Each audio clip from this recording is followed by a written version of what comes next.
అందరికీ నమస్కారం. ఈ వీడియో మీకు నచ్చితే లైక్ చేసి మన ఛానల్‌ని సబ్స్క్రైబ్ చేసుకోండి. పుణ్యప్రదమైన శ్రావణ మాసం మొదలైంది.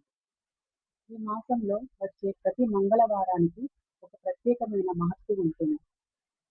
శ్రావణంలో వచ్చే మంగళవారాల్లో మంగళగౌరి వ్రతం ఆచరించడం అత్యంత శుభప్రదం. ఈ సంవత్సరం ఆగస్టు 18న మొదటి శ్రావణ మంగళవారం రానుంది. వివాహిత స్త్రీలు ఈ రోజున మంగళగౌరి వ్రతాన్ని తప్పకుండా చేయాలి. దీని ద్వారా దీర్ఘ సుమంగళి భాగ్యం సిద్ధిస్తుంది. భర్తకు అన్ని రంగాల్లోనూ శుభాలు కలుగుతాయి.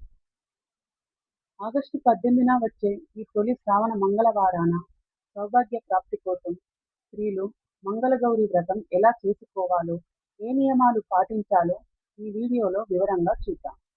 మొదట ఈ వీడియోకి లైక్ కొట్టి జై భవాని అని కామెంట్ చేయండి. ఈ శ్రావణంలో 4 మంగళవారాలు వస్తాయి. వరలక్ష్మి వ్రతానికి ఉన్నంత ప్రాముఖ్యత ఈ మంగళగౌరి వ్రతానికి ఉంది. కాబట్టి దీన్ని విస్మరించకుండా ఆచరించండి. గౌరీమాత అంటే శక్తికి ప్రతిరూపమైన పార్వతీదేవి. మొదటి శ్రావణ మంగళవారాన ఈ అమ్మవారిని ఆరాధిస్తే సుమంగళి యోగం లభిస్తుంది. భర్త ఐశ్వర్యం అభివృద్ధి చెందుతుంది. పార్వతీమాత దయ వల్ల కష్టాలన్నీ శీఘ్రంగా తొలగిపోతాయి. వివాహిత మహిళలే కాక పెళ్లి కాని యువతలు కూడా ఈ వ్రతాన్ని ఆచరించవచ్చు. తద్వారా తమకు నచ్చిన జీవిత భాగస్వామిని పొందగలుగుతారు. అయితే మంచి పుణ్యం ఉన్నవారికే ఈ వ్రతం చేసే భాగ్యం లభిస్తుందని చెబుతారు. కాబట్టి అవకాశం ఉన్నవారు తప్పక ఈ శక్తివంతమైన వ్రతాన్ని ఆచరించాలి. వ్రత విధానం. వ్రతం చేసే స్త్రీలు ముందుగా తెల్లవారుజామునే నిద్ర లేచి తలంటి స్నానం చేయాలి. ఇల్లు శుభ్రపరుచుకొని పసుపు నీళ్లతో ఇల్లంతా చల్లుకోవాలి. గుమ్మాలకు పసుపు రాసి కుంకుమ బొట్లు పెట్టి ముందు భాగంలో బియ్యపు పిండితో రంగవల్లిక వేయాలి. గుమ్మానికి బంతి పూలు, మామిడి తోరణాలు అలంకరించాలి. ఈ వ్రతం ఆచరించే స్త్రీలు ఖచ్చితంగా ఎరుపు రంగు దుస్తులు ధరించాలి.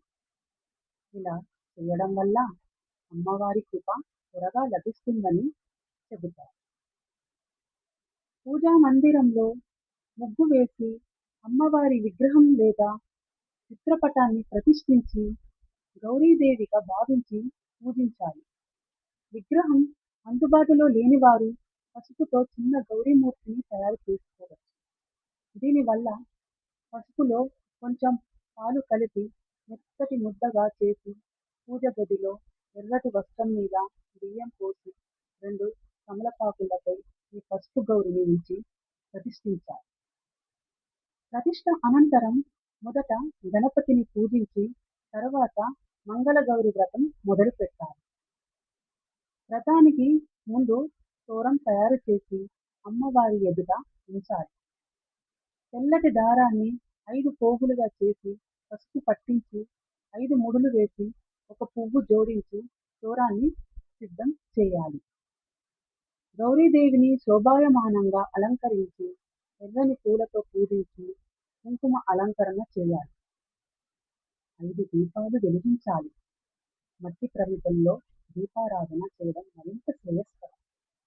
ప్రమిదకు కుంకుమ పెట్టి ఆవు నేతితో 16 వత్తులు కలిపి దీపం వెలిగించాలి. మొత్తం 5 లేదా 16 దీపాలు వెలిగించి పూజ చేయవచ్చు. అమ్మవారికి తాంబూలం సమర్పించాలి. తమలపాకుపై అరటి పండ్లు, వక్కలు పెట్టి నివేదించాలి. కలశం ఏర్పాటు చేసి నీళ్లు పోసి కొబ్బరికాయ ఉంచి గౌరీదేవి పక్కన పెట్టాలి. ఎర్రటి గన్నేరు పూలతో పూజిస్తే 1000 గోవుల దానం చేసినంత ఫలం లభిస్తుందని, గులాబీ పూలతో పూజిస్తే ధన సంబంధ కష్టాలు తీరుతాయని చెబుతారు.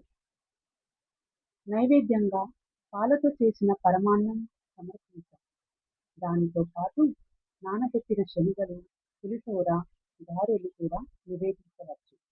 పూజ చేస్తూ పసుపు, కుంకుమలు, అక్షింతలు అమ్మవారిపై చల్లుతూ మంగళగౌరి అష్టోత్తర శతనామాలు లేదా ఓం మంగళ గౌరియే నమః మంత్రాన్ని జపించాలి. చివరిగా హారతి, ధూపం సమర్పించి కుటుంబ శ్రేయస్సు, భర్త ఆరోగ్యం కోరుకుంటూ నమస్కరించి కొబ్బరికాయ కొట్టి 5 ప్రదక్షిణలు చేయాలి. వ్రతకథ పారాయణంతో పూజను ముగించాలి. నూతన వధువులకు ప్రత్యేక నియమాలు. కొత్తగా పెళ్లైన స్త్రీలు ఈ వ్రతాన్ని తప్పనిసరిగా ఆచరించాలి. వివాహమైన మొదటి సంవత్సరం ఈ వ్రతం తమ పుట్టింట్లో చేసుకోవడం శ్రేయస్కరం. పూజ ముగింపులో తోరాన్ని కుడి చేతికి కట్టుకోవాలి. 5గురు ముత్తైదువులను ఇంటికి పిలిచి లక్ష్మీ స్వరూపంగా భావించి పాదాలకు పసుపు రాసి తాంబూలం ఇవ్వాలి. కానీ ఈ తాంబూలంలో పసుపు కుంకుమలు ఉండకూడదు. 2 తమలపాకులు, అరటి పండ్లు, పూలు, గాజులు, ఎర్రటి జాకెట్ ముక్క, పచ్చి శనగలు ఇవ్వాలి. 5గురికి సాధ్యం కాకపోతే కనీసం ఒక ముత్తైదువుకైనా, అది కుదరకపోతే దేవాలయంలో అమ్మవారికి తాంబూలం సమర్పించవచ్చు. వ్రతం మరుసటి రోజు కలశ జలాన్ని ఇంటిలో చిలకరించాలి. ఇది వాస్తు దోషాలను తొలగిస్తుందని నమ్మకం. అక్షింతలను భద్రపరుచుకొని బయటకు వెళ్ళేటప్పుడు తలపై చల్లుకుంటే పనుల్లో ఆటంకాలు తప్పుతాయి. పాటించవలసిన నియమాలు. వ్రతం చేసే ముందు రోజు అంటే సోమవారం, మంగళవారం 2 రోజులు మాంసాహారానికి దూరంగా ఉండి సాత్విక భోజనం చేయాలి. తొలిసారి వ్రతం చేసే స్త్రీలు మొదటి తాంబూలం తమ తల్లికి ఇచ్చి ఆశీర్వాదం తీసుకోవాలి. ఒకవేళ తల్లి లేకపోతే అత్తగారికి ఇవ్వాలి. వివాహమైన మొదటి ఏడాది నుంచి వరుసగా 5 ఏళ్లు ఈ వ్రతం చేయడం శ్రేష్టం. పాదాలకు పసుపు, పాపిటలో కుంకుమతో నిండు ముత్తైదువుగా అమ్మవారిని పూజించాలి. పసుపు కొమ్ములు ఉంటే 16 కొమ్ములను ఎర్రటి దారానికి కట్టి పార్వతీదేవి చిత్రపటానికి అలంకరించవచ్చు. పూజలో ఉపయోగించిన పసుపు, కుంకుమను మంగళసూత్రానికి బొట్టుగా పెట్టుకోవాలి. ముఖ్యంగా ఈ వ్రతం చేసే రోజు పగటి పూట నిద్రించకూడదు. దీపాలు తూర్పు లేదా ఉత్తర దిక్కుకు వెలిగించాలి. పూజ ముగిసిన 10 నిమిషాల తరువాత ప్రసాదం మొదట భర్తకు ఇచ్చి ఆ తరువాత స్త్రీలు స్వీకరించాలి. ఈ వ్రతాన్ని పూర్వం సావిత్రీదేవి, ద్రౌపదీదేవి కూడా ఆచరించారని పురాణాలు చెబుతున్నాయి.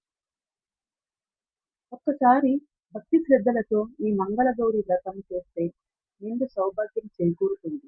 భర్త ఆయుష్ వృద్ధి చెందుతుంది. సంతానం లేని వారికి సంతాన ప్రాప్తి కలుగుతుంది. ఇంట్లో అష్టైశ్వర్యాలు వెల్లివిరుస్తాయి. ఈ విధంగా సులభమైన పద్ధతిలో శ్రావణ మంగళవారం మంగళగౌరి వ్రతాన్ని ఆచరించి గౌరీమాత అనుగ్రహం పొందండి. వీడియో నచ్చితే లైక్ చేసి సబ్స్క్రైబ్ చేయండి. జై భవాని.